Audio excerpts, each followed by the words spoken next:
Welcome to Sai Murugan channel. పచ్చి కొబ్బరి తోటి హోటల్ స్టైల్లో మనము గ్రీనిష్గా ఒక కొబ్బరి చట్నీ చేయబోతున్నాము. వేడిగా ఆనియన్ ఊత్తాపం వేసి ఆనియన్ ఊత్తాపంతో వేడిగా మార్నింగ్ గ్రీన్ చట్నీ తోటి సూపర్ ఉంటుంది. ఎలా చేయాలని సింపుల్గా నేను చూపిస్తా రండి.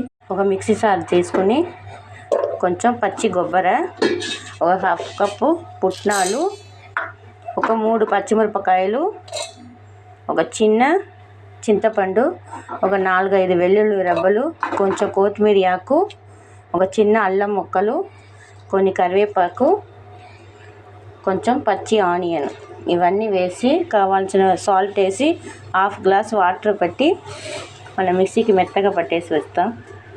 చట్నీ రెడీ అయిపోయింది. ఇప్పుడు దీనికి ఒక పోపు వేస్తాం.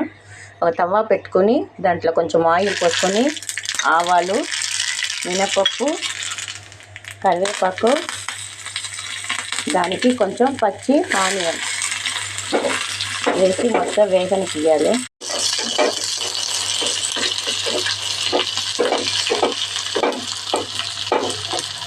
ఆనియన్ మొత్తం వేగాలి.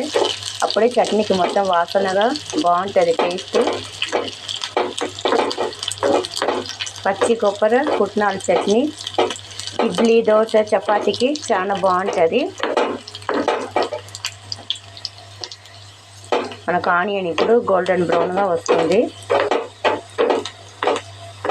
ఇప్పుడు దీన్ని మనం చట్నీలో తీసి వేసేస్తాం. ఇప్పుడు మనకు టేస్టీ అయిన పచ్చి కొబ్బరి పుట్నాలు చట్నీ రెడీ. మీరు కూడా ట్రై చేయండి. ఎలా వచ్చింది కామెంట్ బాక్స్లో కామెంట్ ఇవ్వండి. నెక్స్ట్ ఒక వీడియోలో చూద్దాం. బాయ్.